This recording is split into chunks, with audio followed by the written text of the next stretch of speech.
social activism, resources, art. I'm the assist. My right hand sister, she not here. I didn't get a text, but you know, like I say, she's a woman of. She is. I gotta do my whole spill over.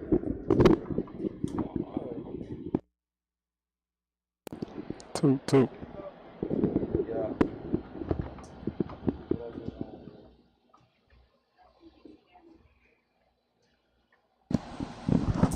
There we go. There you go. So apparently, I was messing with the wrong thing. I've been doing this for over a year now, and I still don't know how to use the mic. But I'm supposed to have people for that. It's like, so we're gonna do this again. This is PSA Philly Service Announcement Takeover Tuesday. Tuesday Takeover. Love, support, grace, social activism, resources, and art. I am the assist. My right hand sister, Nick, Raw Cannon, the Queen. She's missing because she, you know, she has all those hats that she wears. You know, she's a queen, she's a wife, she's a mom, she's a master. I like people to know that she's a master. She just got her masters. You know what I'm saying? We have a brother over here, but I'm not gonna get to him yet. But I'm not gonna say nothing about him because we don't introduce people. Nobody can introduce you like you introduce yourself. So I'm like, and he look like a dude. Like the way that he wearing his shirt right now, he looked like he got an introduction that y'all might want to hear. I'm saying the shirt. I don't know. The shirt gives me like you watch any '80s videos. I've seen a couple of them. That shirt gives me skinny tie vibes. You know what I'm saying? If you watch '80s videos, I watch '80s videos. I love '80s pop. But anyway, the first thing that I wanted to talk about is Motion Mondays. I found out that the people not working out. Yes, I know. Nah. Motion Mondays. It's small, but it's building. It's catching because we have been doing what we said we was going to do, even though it's not this mass of people already. But they're coming. They are coming. People, stay faith up, prayed up. So, Motion Mondays is at Cornerstone Drop-In Center, 2321 North Broad Street. We are open officially, I like to say, Tuesday, Wednesday, and Friday, but we really open every day to serve the community in general, not just North Philly, not just Broad Street. If you can get down there, we'll try to do whatever we can do to help. We building a village, a community down there. You know what I mean? And we're going to provide services. And the reason why I'm dressed like this right now is because I couldn't get to my house. I didn't want to be late, but I was working doing a demo job with Philly Trash Man, my man Hennessy Black. You know, he has Philly Okay. Trash Man. He does the clean outs and all that. So, you know, we had some young folks. One of the main things that we try to do immediately, if we can, is provide people with a way to make money. Like immediately, like even housing is the most important thing to me. It's like the family is the most important thing. But if you can allow somebody a place to be that's going to allow them to make money, they could kind of figure other stuff out, especially if we trying to assist and help in any way that we can. As far as we don't have emergency housing, but we can make some things happen and try to put you in some type of better situation until we can get to that. But helping you make money is one of those things that we can do to help you get to that point. So we had some young folks working with us at Eddie's house, Cornerstone, PYN, Work Ready, and you know, it was 6 weeks. It was very difficult. A lot of the paperwork and all that stuff. It was just done very bad. It was horrible, actually. It was horrible. And if I'm not mistaken, a lot of young folks that could have been working and have some place to be and make some money, they didn't get to do that, and they just was out here this summer. So that's a problem in and of itself that we could have a whole show to talk about. But what I want to talk about is the fact that our young folks, who I really, really, truly appreciate, because we didn't have any fights. We didn't have, I don't even know if we had any arguments. We didn't have any issues for real, between staff and the young folks. The young folks seemed like they got along real well. You know, we was just blessed. I mean, it wasn't anything that we did. It's just, I like to believe that it's a culture there, and people feed into it the more and more. I mean, people ain't perfect, but a lot of places that do what we're doing would have and does have a lot of internal issues because black folk is just healing. You know what I'm saying? So since black folks is trying to heal, that's going to be an issue. That's going to be an issue with other black folk. You know what I mean? Everybody's at different stages. That's something that I hear a lot. Something that my elder used to tell me all the time is like, remember when you know not, like when you knew not. So now you got all this information. Don't be on everybody like, why you ain't doing this? Why you ain't doing that? Because you got it now. But when you didn't have it, you know what I'm saying? You was doing stupid shit too. You was making bad decisions too. So I feel like, we're creating something where those things are being washed out and it don't feel good and it make people want to leave and then hopefully come back and maybe even leave again. Like cause listen, every time you there, it's some residue being left. The building is nothing. It's us. It's love and relationships. It's the people. So even if we all can't just do this big wonderful thing that we want to do, it's like 3 or 4 people that's creating like these dope ass love affairs with each other. You know what I'm saying? And love affairs is not always this romantic thing. You know what I mean? Dudes love each other. Dudes have love affairs with each other and they don't know how to say it because it'd be like, is this going to sound gay? Like, I'll be happy when I see my mans in them. But we do be. We be happy. I was in jail. I see my brother coming outside, especially on the day I ain't tell nobody I was coming out. And then my brother just pop up. I'll be happy to see a dude, my man, my brother. And there ain't nothing weird about that. You know what I'm saying? But it is an issue with it in terms of we tend to have these love affairs with ourselves and we not having that with our women. You know what I'm saying? So, Motion Mondays is in full effect. It's working. If you want to be a part of it, come down at 8, 9 o'clock. I want to say 8. I was saying 6. Somebody text me trying to be funny, I think, talking about, hey, don't it start at 10 o'clock? I ain't never say it started at 10 o'clock. You didn't hear that from anybody. You just wanted to be the time that you came. And I ain't going to put you out there because you know you. And if you don't, you ain't watching my show, so I'm going to say something to you. So when I see you, and if you don't say nothing, I'm going to know you ain't watching the show. And you're not supporting this brother right here that supports you and just loves on people. That's my life, loving on people. So anyway, let me get to why I'm dirty so I can get to this brother. We had PYN kids, young folks. We had them. It was a good experience, a great experience. It taught us a lot about ourselves and how we do business and how we build relationships while these young folks was just here doing whatever they was doing, and we tried to keep it focused. And I know that they learned something. So at the end of it, I told them, I allowed all of them to know that they didn't have to stop coming that day. They could still come back every day if they wanted to. Whatever I could do to help them, I would do that to help them. Whatever. It doesn't matter. So a day after it was over, and the one young brother had already told me, he was like, I'm coming back tomorrow. So my man, Henny Black, actually, happy birthday, brother. I'm trying to find out it's going to be something got to go on for you. So get with me so I can find out where it's at. I won't be like this, though. You know what I'm saying? But anyway, he had a clean out job. He called me early in the morning. He said, Dan, can you get me like 4 people? I was like, bet. Because this how things happen for me. You know what I'm saying? So I called him. I'm like, Heem, you want to work? He was like, yeah, I'll be there at 9 o'clock. When I called him, he was like, yo, I'll be there in 20 minutes. I really like this little brother, man, because he about his work. And even the one day when we left him at the table giving out the food, he ain't complain. He ain't say, man, I'm burnt out with this. He just sat there the whole time. We forgot him. He ain't even get no food that day. And he still came back. So I just want to believe in my heart of hearts that the ancestors is allowing us to create a place that people feel comfortable. They feel safe. They can come and chill. And we're going to have a bunch of issues, and we're going to reach back to our ancestors to find out how to deal with them and deal with each other. You know what I'm saying? So that was a big thing for me, being able to work with them both days, and they work really, really hard. You know, shout out to Anwar, Bino, Heem, and Azori. Both days, they went hard. They didn't quit on me. They ain't complain the whole time. They didn't play a whole lot. It was like, all right. And even the other brothers that was there was like, no, I'm going to make sure that they be able to come back. Like, I like how they just came in and they did what they were supposed to do. So I'm proud of that. I appreciate that. And it just felt good being able to give these young folks an opportunity to make some money. Like, that's what our goal is at the end of the day. Like, not just making money, but be able to help in some way. Like, do what we say we supposed to be doing. You know, we get a lot of, we spend a lot of time like planning and stuff and having meetings and all that and not serving the people. So, but we are starting to serve the people more and more and more. And before I get into my brother right here, because apparently my sister is not coming, I'm going to have a conversation with her. I don't like when she's not here. But before I get into the brother, the other thing that we've talked a lot about is systems.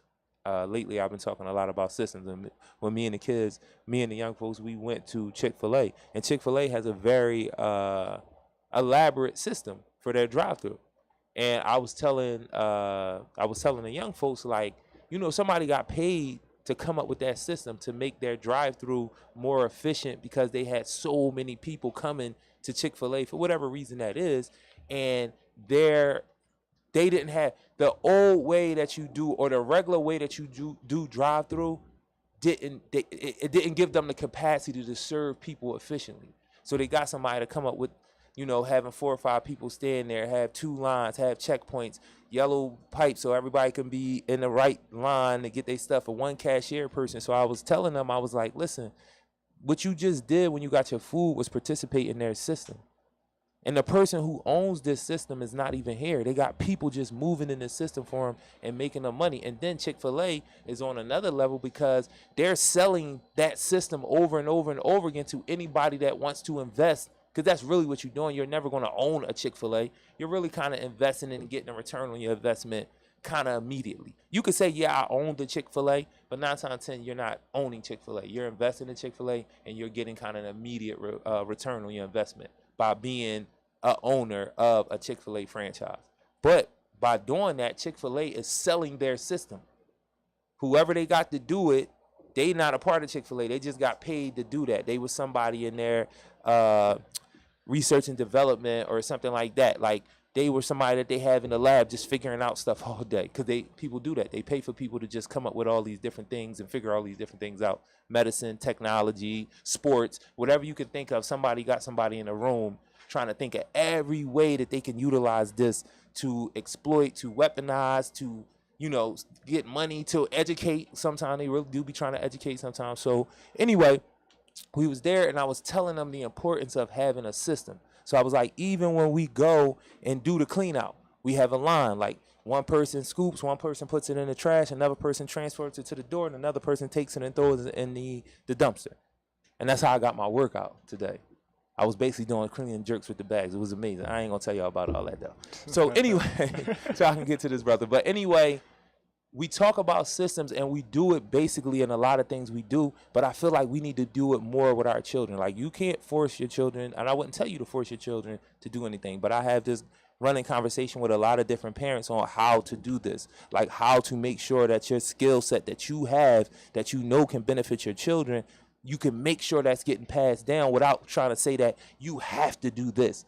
But this is what mommy or daddy has tangible that I can pass on to you. So, and you'll be able to benefit from it by just having it.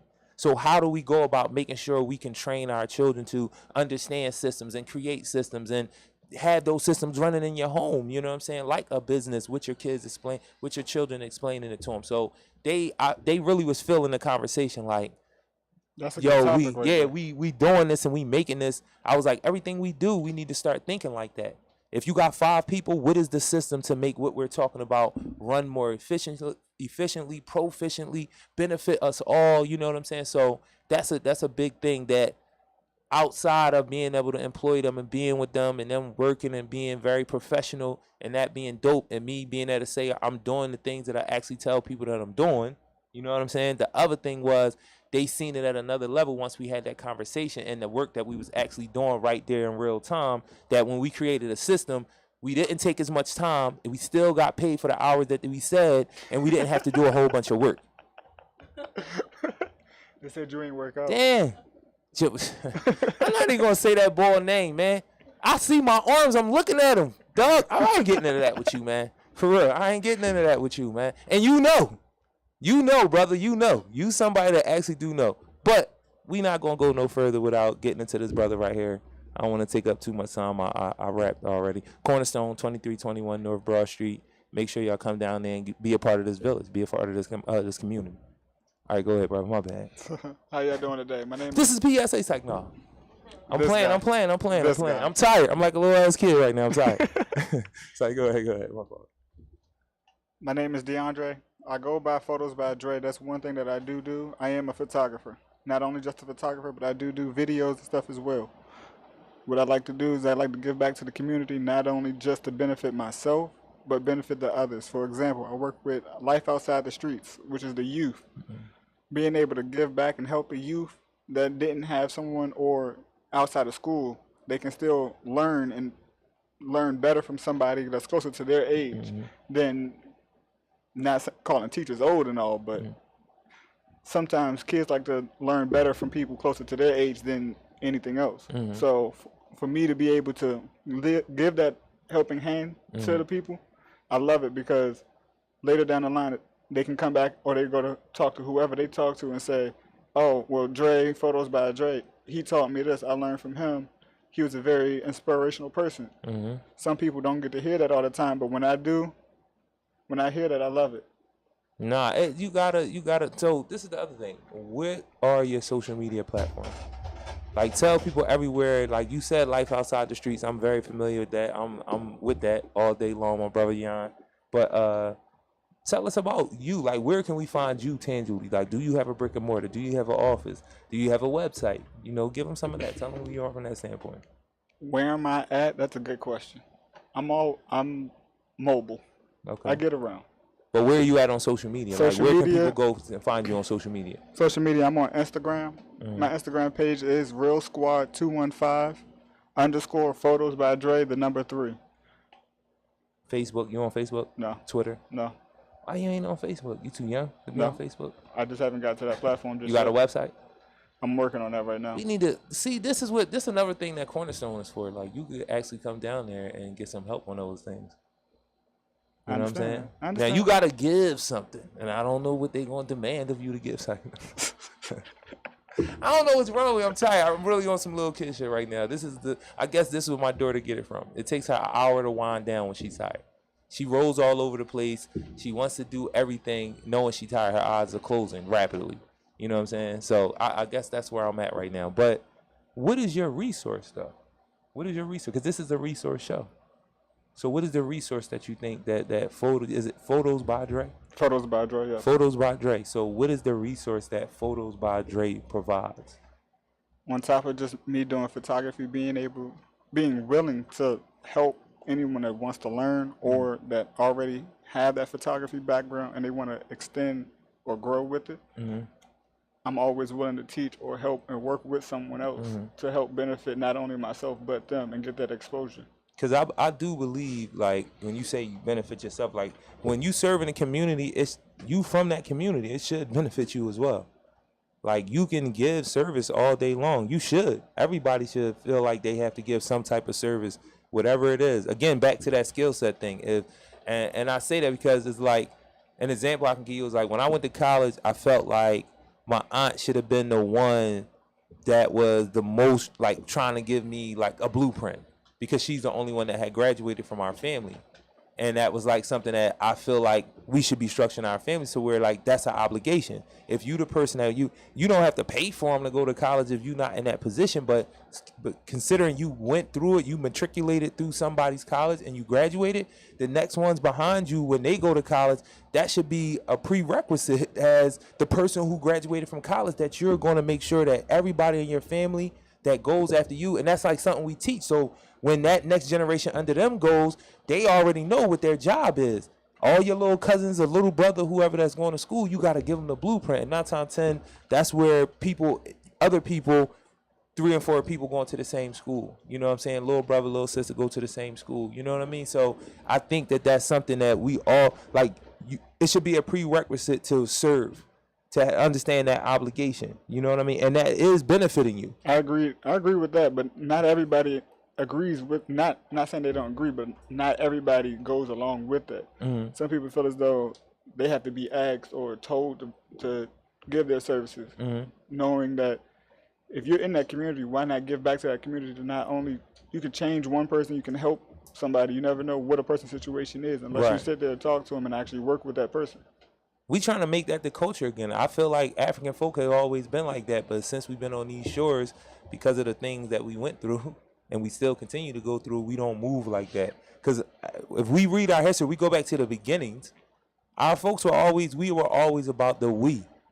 You know, I am because we are. Like, that's plain and simple. It was always take what you need and leave the rest for everybody. Or somebody that's coming behind you, because you know that's just how life works. Somebody is coming behind you. Somebody is going to need that. So don't be wasteful or don't hoard. You know what I mean? Take what you need, because when it's time for you to need again, it's going to be there, because that's the culture you created by doing that. So, like, one of the thing that I've been saying a lot lately to that point of giving service is, like, my goal is to become totally self-sufficient through the service of the people.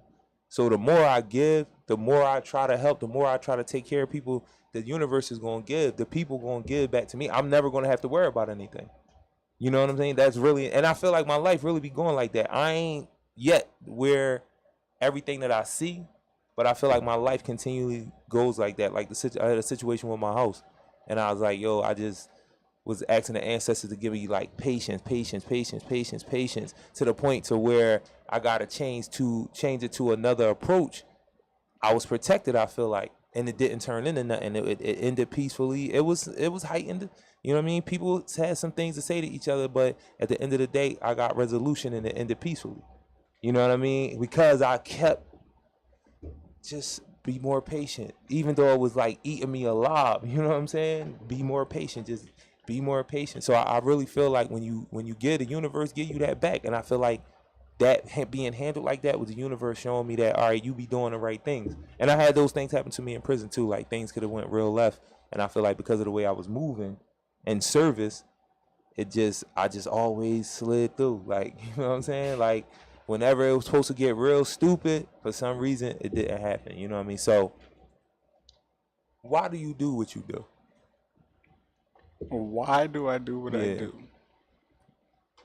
Okay, so let's put it like this.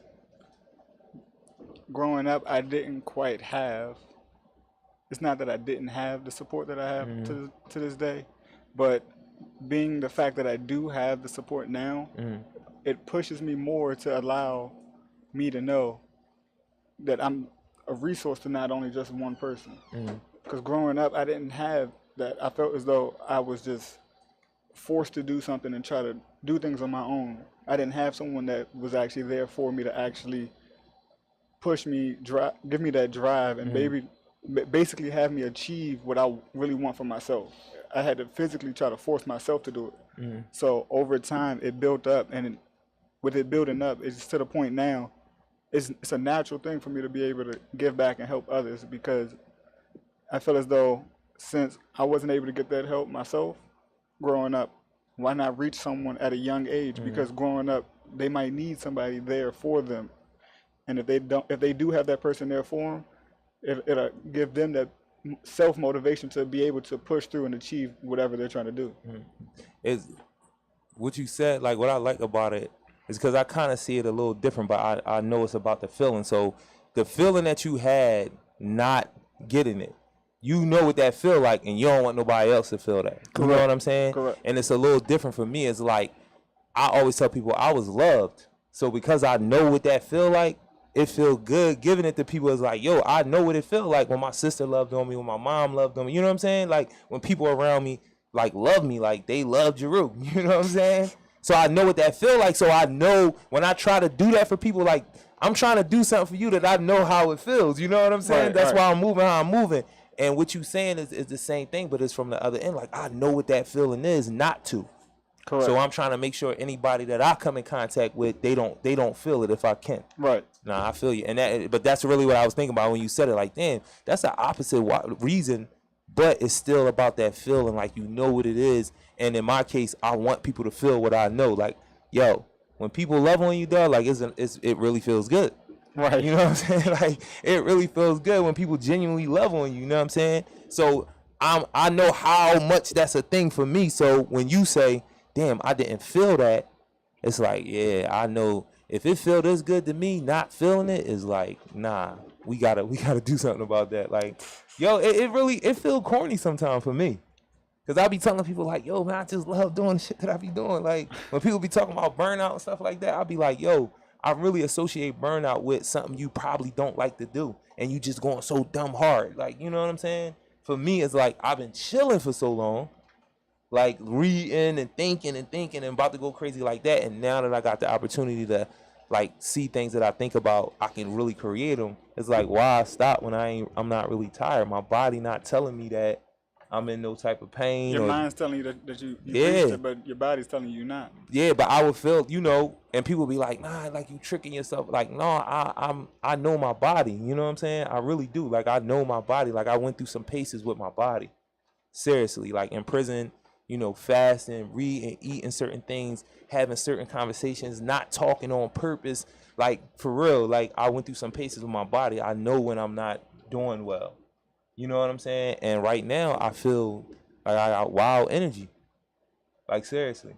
I feel like I got wild energy. It's like something that's happening that's making me be like, yo, why? Why stop? You good. You know what I'm saying? So, but you do. So, your mom is right here, smiling all hard. As you know always. what I'm saying? Cheesing. Do you Number want to one sit up supporter. here, ma'am? Do you want to sit up here? This is where queens sit right here. I mean, queens sit on all these seats, but that's the regular queen seat. She might have. No, she ain't gonna have nothing to say. I think y'all had a conversation before. I think y'all had a conversation before, so I don't think. Don't tell me. I don't want to get you on here. I ain't remember that. Cause I would like to know what How old are you, bro? Who was that? How old are you? 23.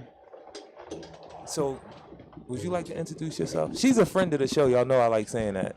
She's a friend of the show.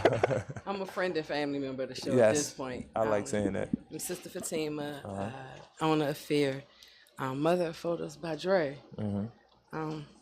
Out here in the community doing the same thing, helping those that are they didn't get the hug.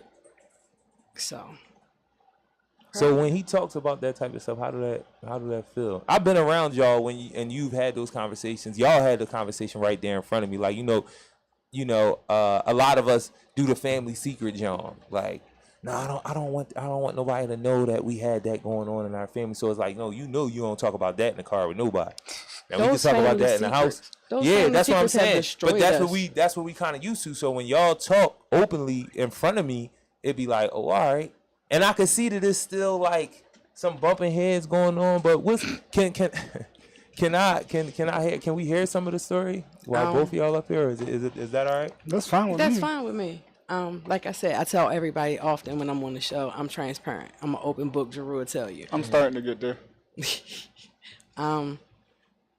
At a young age, trying to be a mother and living life, my oldest two children, who are now 25 and 23, were taken away from me.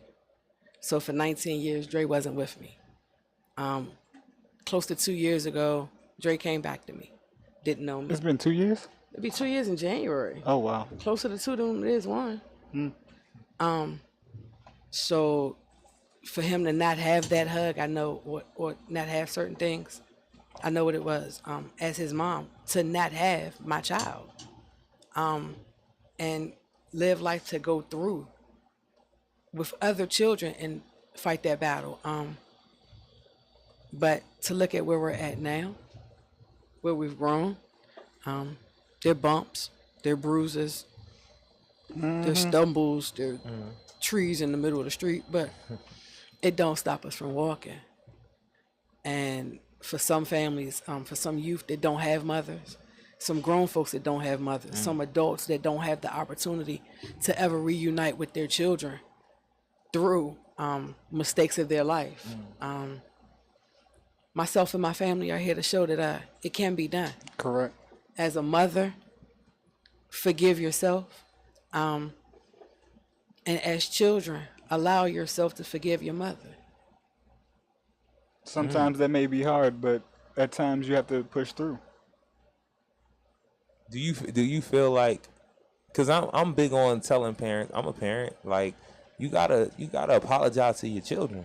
Yeah. I'm big on that. Like I've been around a lot of parents who like, I went through stuff too, and because it's in their minds is like it wasn't no malice intent, but it still happened, and you still need to be able to apologize to your children, but also understanding that normally the age when that becomes a thing is like when they a teenager. You know what I'm saying? And they express it. They think they know, but they don't really know. So now their thing is, I'ma just be the meanest, nastiest, because you owe me this. You owe me to allow me to just have a temper tantrum all day, every day. Because I seen that too. As much as I say to parents, apologize to your children, but what I remember is you're dealing with a teenager. You they have really to accept. don't. Yeah, they don't know how to that. deal with this information, and then we getting a lot of language for stuff.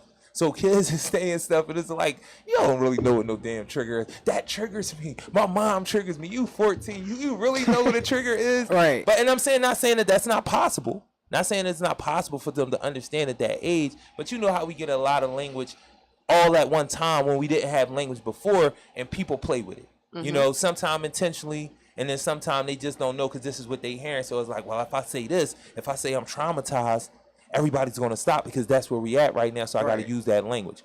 But the thing that I want to know is, do you ever feel like that about him? Like, do you ever, and Matt, no, do you ever feel like you have said something to her and be like, you know what, I might have went too hard right there. Even though I feel like it's justified, I might have went too hard right there. Do you ever feel like that? Yes. I have numerous of times, and on those notes that I've done that, yes, I have pulled her aside and literally apologized to her and told her, yes, I felt as though I went too far. And with it going too far, yeah, if circumstances are taking place because of how hard I went on that, I deal with it. I'll suffer the consequences of whatever that is. And I know it's because maybe I came off slick out the mouth, or I said something the wrong way and it was misunderstood. But once it comes back that, or we actually understand and talk about it, and it comes that basically, okay, I understand where you're coming from, it clarifies the air sometimes. I think that the thing as a parent reunifying with children at any age, be it if they're gone 6 days, 6 months, 6 years, or 16 years, because I've reunified with 3 of my 4 that were taken from me. You have to accept, no matter what, that they're still them.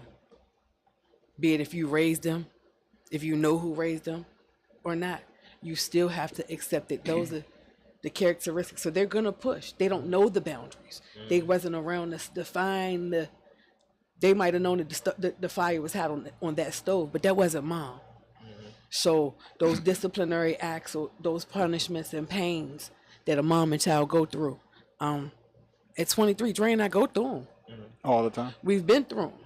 But to apologize to myself and to my child, I do it often, to say I apologize for not being there, for not being who one society says I should be as the mother, for not knowing different or better than what I was shown, not what I was told, and not being perfect. I don't have a problem. I've gotten to the point in my life with myself. Like I said, incarceration did a lot for me.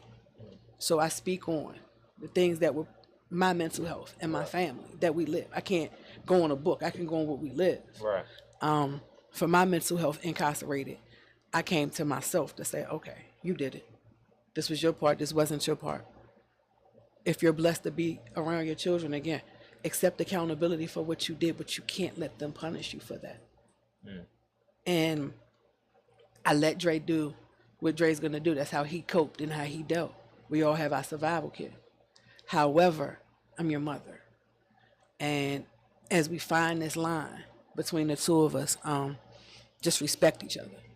You're grown, so I can't treat you or discipline you or expect rules and regulations of a child from you. You're a grown man. So we may do things as grown folks because you're grown and you're capable of doing that, but we're going to do it in a mature fashion. And I always know that there's a limit to how far you can take certain things. You felt like it wasn't before? Like because of what your experiences had been, and I'm assuming you didn't know a lot about. Did you know a lot about your mom? Like, you know, did you have anybody that was giving you any information while you wasn't with her about her? I was given information, but the information that I was given, it was hard to take. So still within the 2 years, I would say 2 years, within that time frame, I'm still, the questions that I've had over the 19 years are still coming out to this day, to still try to figure out, is what I was told all my life, was it actually true? What actually happened, or why did certain things happen? And being my age and finding out some of this stuff, it's hard. It makes me look. It's not the fact that I look at her differently because I find out the truth or find out whatever will actually happen, but it makes me reconsider how I handle certain things or how I treat certain people, because I don't want to treat others the way how I was treated or how I was brought up, because not everybody had what I had growing up. So, I like when I think about like being in foster care, like I don't, cause I couldn't imagine it. I couldn't imagine getting took away from my mom. You feel what I'm saying? So that's why I asked, like, what did you know? Like, what was you getting told about it? Did you create any like ideas about it in your head, like good or bad? Did you have like a story about your mom? Cause I've talked to people that said that, like, because I didn't know a lot, I kind of created a storyline about my parent. I You know did. what I mean? I created a storyline off of the small things that I was told over time, and as more things would come up about her, I would try to feed that into the storyline that I had, which, come to find out, 19 years later, the storyline I made up ain't have nothing to do with the reality of what was going on. Right. So when I actually was able to physically see her face to face and hug her, I'm just like, so you're the funny looking person that looks just like me, that acts just like me sometimes. So to actually be able to look in the mirror sometimes, Right. or just look at a picture, that's the scariest thing to ever do. Is if you look at a picture and you see yourself in the person that's standing next to you. I swear sometimes I look at the same picture. She knows exactly what picture I'm talking about. If I look at the picture, it feels though I'm looking at an Instagram filter, me with hair. And that is the most scariest, awkwardest thing to find, especially if you're half asleep. And yo, it's crazy because if you did you have pictures of your mom and all that No. up until the time? So Not you growing up. really didn't know when you were going to meet your mom. You really didn't know who you was going to see. I didn't. Yo, that's It was like, Better yet, I'm going to explain that part. but wait, the Before thing you- about it is it didn't happen with just one of my children, the way that I was reunified with my children. And this is why I am an open book at this point. Because my children were told that they couldn't find me, that it was the worst, I was the worst of all worst. But yet, I have a 22-year-old son now, currently that's locked up. He came back to me at 17, and I was in the shelter trying to get my life back from coming home from prison. He couldn't handle the reunification, went the other way to the streets. Dre, same thing that happened. Who raised them called me that morning. I'm sending your child home. That's the crazy part, because I was out. Funny part about it is I was out the night before having fun, being a 21-year-old. I thought I was going to sleep. About 45 minutes later, it's not a regular phone call, not a regular text message. I get a Facebook video call. I didn't care to look at what the name was, who it was, because I'm still trying to sleep. All I hear is, she calls me by my middle name. Don't nobody ever call me by my middle name. right. And all she says is, open your eyes, it's your mother. I damn near almost threw the phone because I didn't know who it was or what was going on. But in the process of that, all I was told was, yeah, your dad's supposed to be bringing you up here. Okay. And she'll tell you, I didn't care about anything else. The one question I asked her, which is still funny to this day, is, you got a skating rink up there? She said, skate? oh yeah, I roller skate. I shoot pool. If I be watching them videos, man. You may watch the You can videos. skate like. There's a different style of skating. All right. Each explain region this has to me. their own styles of skating. Prime example, Philly and Jersey have a little bop. I don't get with the Philly Jersey bop at all. The only part of Philly Jersey skating that I get into is the fast backwards and trains and trios. I'm originally from Washington, D.C. In D.C., we have our own styles called snapping, which is basically you shifting your weight back and forth between right foot and left foot, but you're doing different tricks, cutting through the floor. Prime example, I don't look at a skating rink as a circle or an oval anymore. It's a box. Because I will go corner to corner, and if you're in my way, I feel bad for you. She'll tell you. I have Yo, not I people gotta over. see this because I watch it. I don't know why, but I watch a lot of skating videos. It's not like I roll bounce. like It's, it. it's more like ATL. It's not roll bounce. It ain't no sweetness on Right, all- right. I on got H. you. Nah, it ain't all that. I got you. It's that if you fall, you don't fall. Because if you fall, it's going to be somebody like me that's going to jump over you, look at you, and be like, oh, you shouldn't have fell right there. So I gotta see this because, like I said, I Set a be date. like, I look at like a lot of parkour. All I stuff gotta and say all is that. set a That's one date. of the things I watch. Where are we going? Where I'm not. Listen, I can only stay up. That's what I do. I The enjoy skating rink, skating. I I go to do enjoy Millennium. skating, but I only can stay up, and I don't try to go backwards. Don't try to like couple. We gonna get hurt. Like just let me stay up until we leave. Until we gotta leave, I'm gonna be sweating. You know what I mean? At the end of the day, I'm gonna be like, yo, I had a good workout, because that's what I say about everything. On that note, Yeah, I'm I gonna had a give you good the best workout. advice. Do not go to Millennium on first Wednesdays. Nah, listen, one thing about me, I don't be trying to press the envelope on stuff. I can do certain stuff. That's why I'm and then giving you certain that stuff advice. I can't do. That's why I'm giving you that and advice. I'm never gonna let my ego get out there and be like, no, I can go backwards. I ain't doing that for y'all. That's like, why yo. I'm gonna say, don't go with the Millennium on first Wednesdays. All right. She will tell you. My mother will tell you when we go Can on you first say- Wednesdays. Yeah, I just don't. Yeah, she just doesn't. I need to see this. But she'll tell you. It's been times we walk in the skating rink and they getting ready to do the different sections. They're snapping, fast backwards. We don't get through the metal detector yet. I'm already kicking my shoes off, telling her, hey. Yo, you like my nephew and I tell her, hey, grab my shoes. Don't even tie my skates up. I just tuck the laces in and I'm Tell gone. you point like a 2-year-old. Sometimes. I use my words sometimes. So, what has been the most annoying thing? Matter of fact, this is what I be thinking. Like, people be so much like their parents and they don't know because of, you know, it is what it is. But what's something that annoys you about him that you know he got from you though? His sense of humor. It's annoying, but you know that's where it came It from. is the. Is he See what I mean? sarcastic? What? Oh, Can you spell sarcasm. it? That's his whole name. I got you. But he gets it honestly. Better Like, yet, to answer that question for her, you can tell my sarcasm by what my initials spell. Dag. My initials literally spell out DAG. D-A-G. I've been around him. And I've heard like I've been around conversations he's having with people, and it does come off like I'll be like, yo, you gotta watch that, boy, because everybody don't sarcasm having that as your comedy. People don't be getting it all the time. Blame that one on the end. People don't get it all. My mom told me that. She was like, yo, you gotta chill with that because people don't always know if you serious. And then you know how some people, you joke with somebody and then you really was joking, and for whatever reason that they was in this space in their life when you joked, they never gonna believe that you was playing. Like they were like, no, that shit you did, that shit you said that day, you meant that shit. I was like, yo, that happened I numerous was times. playing. I was being sarcastic. So my mom did tell me that, like, yo, because sometimes you good and people really be believing it and they don't get it, and then it's like, he really don't like me. He called me a fucking nut. I didn't call you a nut. I think what people don't get with sarcasm, like I said, it's second nature for me. It's second nature for Dre. It came genetically. We curse with that. However, Dre is finding his filter now that he's seeing that. He's trying to figure out how to use it. So I give the benefit of the doubt some days. My But that filters is have the- a hole in it. So what is the thing that y'all like to do together?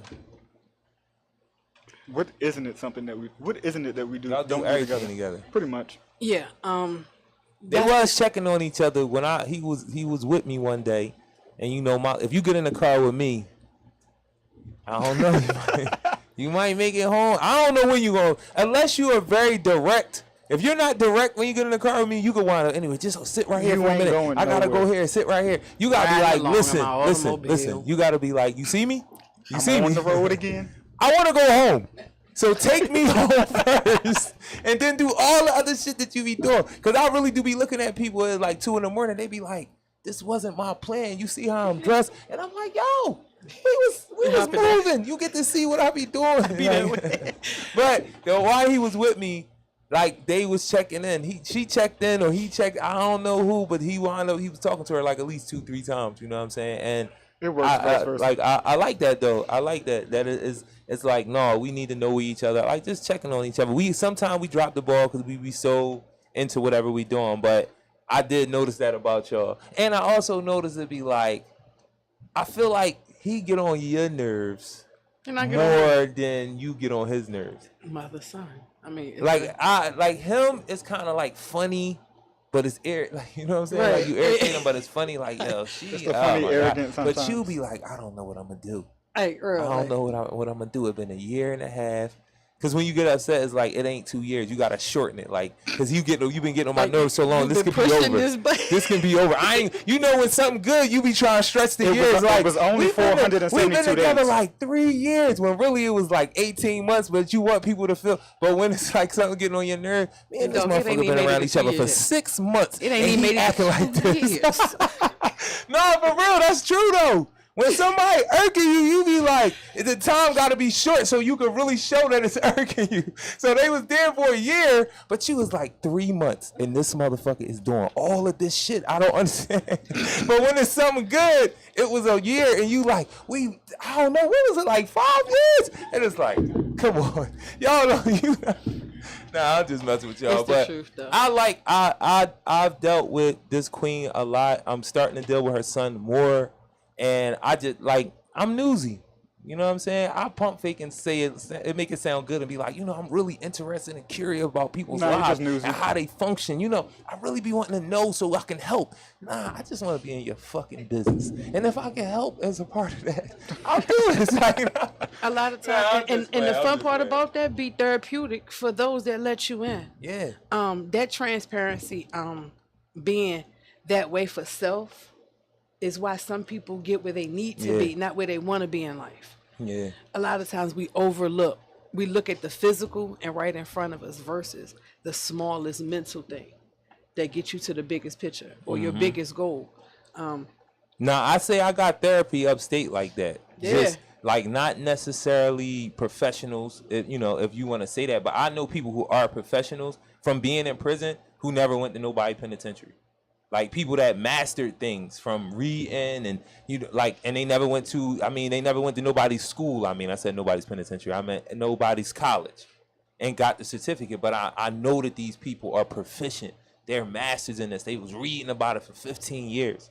You know what I'm saying? Like how I'm gonna tell this man he know everything about electricity because he been reading it and studying and doing shit in his cell, taking shit apart. He ain't got no business taking it apart, trying to figure this shit out. Fingers. Yo, motherfuckers making make a stinger, no, but it's a ball, and I don't want to get into the jail story shit for comedy purposes, but it was a ball who the seat, you know how the it's like a metal seat that you sit in like a desk, and they be having like the swinging stool that be connected to in this metal. So he scraped all the paint off, scraped it, for you could see he did it for days until it was like shiny, like just steel or iron or whatever it was, and then he hooked the stinger up to that and made that shit a frying pan. And this boy named D from Baltimore, when I was on B block, it was the honor block. He was my next door neighbor. I used to be like, how the fuck all this smoke coming out your cell and the guards not coming over there?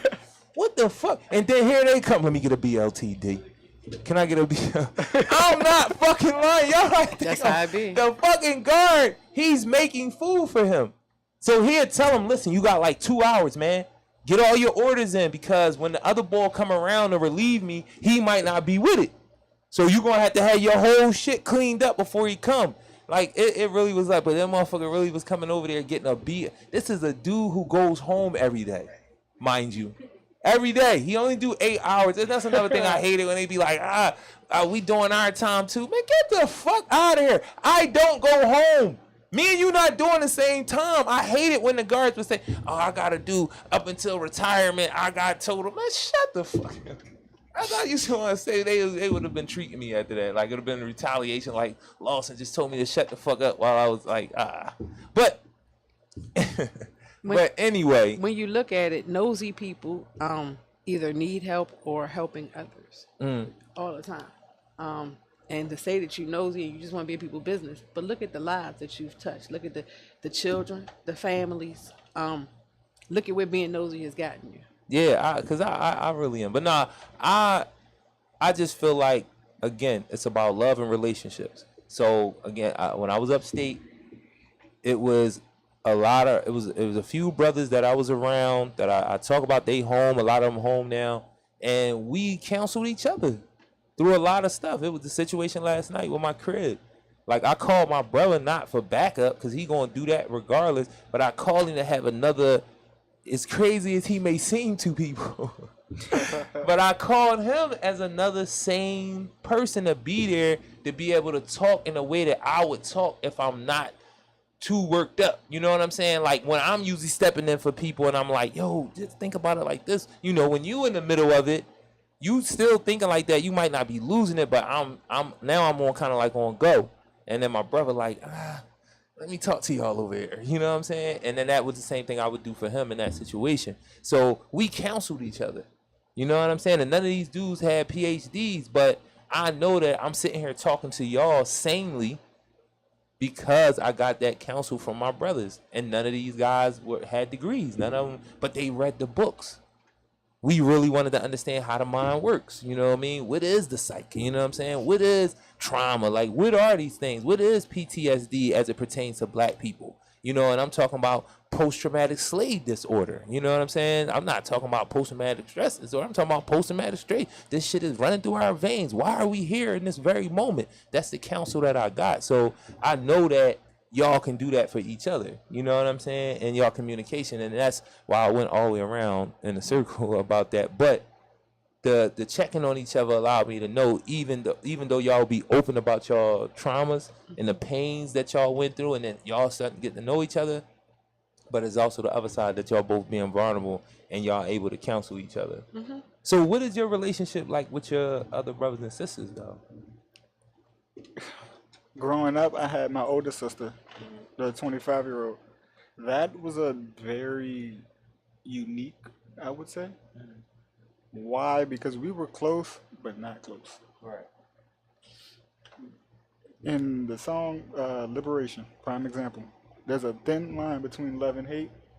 That's literally what me and my sister had growing up. Now, within the 2 years, I've built a pretty decent, I would say, decent bond with my youngest brother. He may hate me sometimes.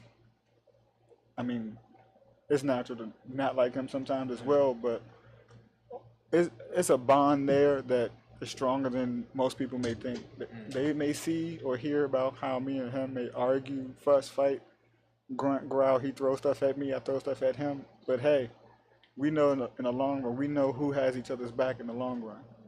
My other brother, the 22-year-old that's locked up, I didn't really build a bond with him. I mean, to be honest, I only got to physically lay eyes on him twice.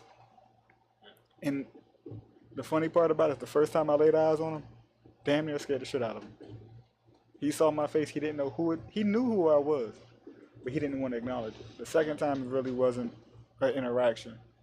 My other sister, I haven't got to meet her yet. Hopefully I do get to meet her soon. But other than that, that's the bonds I've had with my siblings.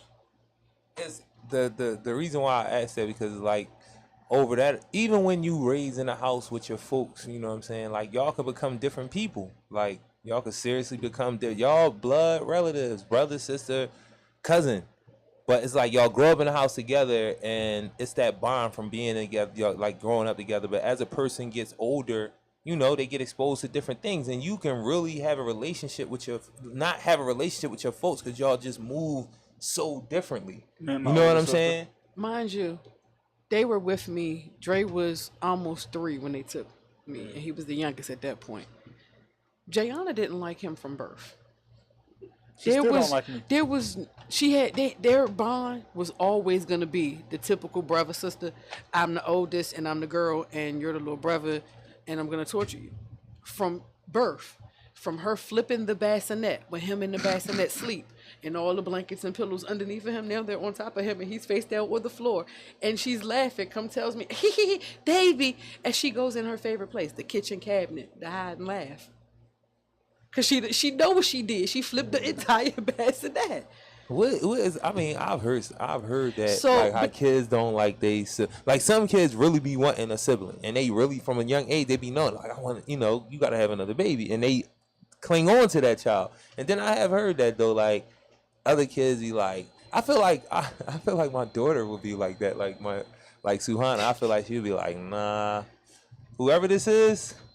Not right now. Like, I don't feel like this right now. Like, I need all the attention on me. But the crazy part about Jayana and DeAndre's relationship now, to even where she holds animosity and anger towards him, because he's at a place where she hasn't allowed herself to get to yet, which is to get to know, like we talk, we'll text, I seen her 25th birthday, but she's not ready to cross that bridge yet, and Dre's crossed it, so she's mad at him.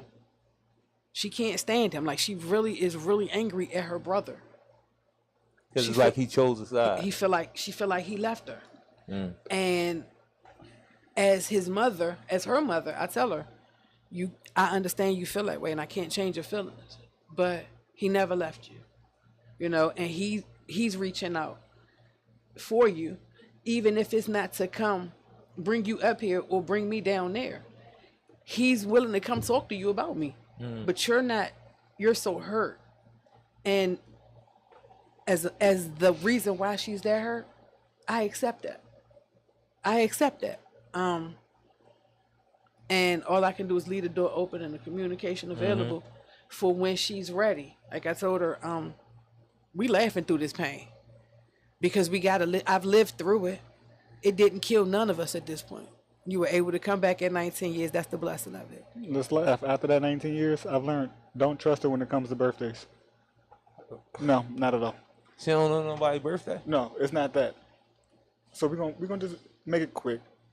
Last year for my 23rd birthday, ain't no reason why I had 8 birthday parties. Literally every day from Monday to Wednesday the next week. No, you need that. I get it, but I'm at 8 different locations, and I guarantee you, I had a different crowd every night.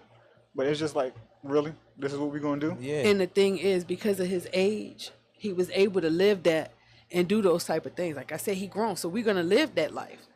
My 17-year-old for his 17th birthday. We getting him good this year though. Ooh, this 18, and he graduated in June, so this the year. Oh, we getting him good. But last year he doesn't do major excitement, and he really does those that have been there for us for longevity. Right. He's got special needs, so you do the things for them. And we did something just as huge, like we did for Dre. I did for Dre for a whole week. I did for him. I brought up my best friend who was there when he was born, who held him before I held him. Scared the living crap out of him. He came home from school. Hey, you good? Go to the poppy store, get you something to drink, snack. Go ahead in the room. He didn't know she was pulling up. So that same enthusiasm, Dre was able to see. Mom did it for me for a whole week, but she put that same energy into my younger brother. So it wasn't the favoritism of the birthday. It's what's important to that child. It's important, but it's also torture at the same time, in a way. It's torture. Don't make that facial expression. I can see it through. How is it torture? They get Because- celebrated like that. Because knowing growing up, I had maybe 1 or 2 birthday parties or anything celebrated for my birthday. Nobody really celebrated anything. But after 19 years to come back and, oh, it's your 23rd birthday, huh? Cool, I got you. So to be able to actually enjoy it, I think I closed my birthday out the worst way possible, but it was actually funny. How you do that? I went to a grown and sexy skate party at Millennium in Camden. They said you had to dress up. I went in with a plaid shirt and khakis. Funny thing is, I came home. All I can tell her is, hey, I can't wear these pants. I'm balls to the wall. Literally, 10 minutes into the skate session, completely ripped my khakis. My shirt had to go around my waist within 10 minutes of me being there. You ain't leave? Nope. That's how serious I am about skating. I don't care. Yo, man, nobody want to see all that though. If anything, you're skating. Like, what about jumping over people and all that we was talking about That's why I earlier? wear shorts underneath certain things. See, the skating thing with a little left just now. It's like, no, I need to. Yo, I think you probably know my nephew and them though, because they used to have me take them to Camden like a. I wouldn't be surprised. I probably do. Yo, I know a lot of skaters. Like skaters. every other weekend, it's like, yo, you gonna drive us over there? You gonna drive us over there? I'm like, dog, y'all skate that much? Like, y'all, but they really do. They do. I used to in do. DC. I skated 7 days a week to the point I started working at Sonic, and after working at Sonic, I would go right back to the skating rink. And are you dedicated to photography like that? Yes. So where everywhere can I I go? see some of your stuff? Like, where can On my people see Instagram some of page. your stuff? Just on your Instagram page? You can actually find Dre be a little bashful about his work sometimes. Hey. Dre actually not just photography, it's videography. I said that. He kind of downplays what he does, but he's got a couple podcasts on YouTube at the CEO Road Experience. Okay. Oh, So you also, can see- also Are we already doing saw- any like art shows with your work? I haven't yet. I mean, what do you see doing it by yourself? You feel like you got enough stuff to do it by yourself? Do you want to do like a collaboration with other people who might do paint art, photo, like a It'd be collaboration nice of to, different it'd things? be nice to collaborate with others, but I'm pretty sure that in the arsenal that I have, Yeah. So how long you been doing it though? Like, I've been doing photography for a little over 9 years, but I didn't get really into it until when I came to Philly. When I first came to Philly, believe it or not, I was shooting off of an iPhone 7. right. Went back to DC, came back with one camera, went back down, came back with another camera. Ever since then, I can still shoot with a phone. It's been days I've had my camera in my hand, a phone, a tablet, and another phone in the other hand. All three of the tablets and phones are recording, but I'm still taking still pictures on my phone. So on the camera. What's the goal for your work? Like, do you want to make a movie? Do you want to do documentaries? Like, do you want to do videos, like music videos, like commercials? Like, what do you want to do? Like, or you just want to do still pictures? Like, No, you I'm want to not do just that a as still. art? I'm not just a still picture Alright. person. I'm a versatile person. I'm willing to do different things, learn different things, expand, and broaden my. So what's the vision though? Like, what do you see yourself doing? You want to make a movie? Yeah. What you getting ready to do, Dre? Who? What you getting ready to do, Dre? Oh, I thought she said me. I ain't. What am I getting ready to do? What you wish got I getting was ready making a going on, movie. Dre? Uh, What you get for your 24th birthday early? got a phone call from a very well-known Chicago movie filmmaker, and he has his own music label. I've recently had the conversation with him, actually last night. He's actually wants me to be the head of his media department. Everything media for both of his companies are to come through me. When it comes to the movies, everything, movies, videos, podcasts, I'll be shooting it, even to the point that he told me to pick two cameras that are a complete upgrade from what I have now. Right. He's going to get that and supply it to me, not only as a gift for me, but it'll be the company's, but it'll still be mine for me to use whenever I need to. When So you shoot your I- first movie? October. What is the movie about? Can y'all talk about this stuff? Okay, the movie part. Because I'm I gonna do let- understand. We I do lead understand into that- it. We lead leading into it. it. We was We getting lead there. Well, into it's, listen, it's 6 o'clock. You can lead yourself right into not saying anything. I'm just, Okay. just being honest. Better make that quick. It's So who is the person? Are y'all allowed to say My who the Point person of is? View Productions in Okay. Chicago. Lot of Money Gang in Chicago. The movie is The Book of Revelations. I am in the movie. Dre will be media on it, shooting the movie. The director does already have one movie out that's on Amazon Prime, on Tubi, and a couple other ones. Shout out to the Wizard 2020. Shout out to the Wizard 2020. Shout out to Willie Beagle. Real live, because That guy. Willie Beagle. Shout out to Philly Fruits. It's okay to be thirsty. Oh, not your fruit juice. It's fresh fruit in every bottle. Because he's in the Wizard 2020. So that led up to us being where we're at with that. So Right. Now, Willie, he be hustling, man. I would love for him to come back on the show because he's definitely a friend of the show. Okay. And I'll be seeing him, with the fruit, with the Philly the fruits. Philly fruit. I was about to say another name. Like, Don't come do that get to our the- smoothies. Like, that's the thing. What is the name of the smoothie? Because they don't never set up. And I don't care if you get upset with me. We have it, but we don't have it. So what is it? Real fruit smoothies. Do we have a system for I can't even get it out, but y'all know what I'm talking about. It's in the work. What about reps? Do we have a system for reps? Our social media management, come have that contract. We gonna put you on organic. We ain't gonna do none of the fake page joints for y'all. Like, we gonna really get that joint popping. Black Diamond 24-hour tire shop and repair. Google us. You know what I'm saying? It'll pop up. Am I missing anything? See, it's some people in here. It's some people in here from the community. I was gonna say from the tribe, but that sounded a little codish. Like it's a cult. You know what I'm saying? I don't want codish stuff going on. But is there anything I'm forgetting? Like any date? Community table. The t-shirts? Community town hall. What he got? What he? Oh, Sean. We gonna take care of that with the pictures because his mom was up here and we got a bunch of those. But this joint is dope. I didn't get one that color. Aha. I didn't get one that color. you got saw- an exclusive polo though. Oh. Yes, I did. I did.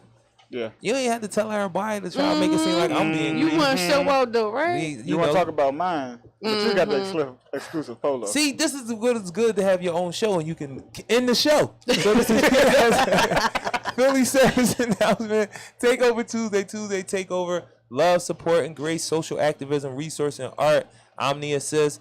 My right-hand sister, Nick, she'll be back next week because she's the queen. She is. And just this one little jewel drop from thinking about her is your kids never understand that mommy is not just mommy. I could talk about that again later. That's very true. But mommy is not just mommy. She's somebody's chick. She's somebody's homegirl. She's somebody's co-worker. She's somebody's sister. I'm grown. So I that's can say one of that those too. things that when you have those parent issues, parent-child issues, parents should be mindful, and even siblings and people around should be mindful to try to tell the child, like, I know you see mommy as like the superhero and that's all this person is, but mommy has a lot of other lives and things that she has going on that she deserves to have going on. So that's what we doing out here. We out too. Appreciate the time. Appreciate y'all coming. You know, friend of the Appreciate you show, for they'll having be us. back. Thank Appreciate you for having me. you. No doubt.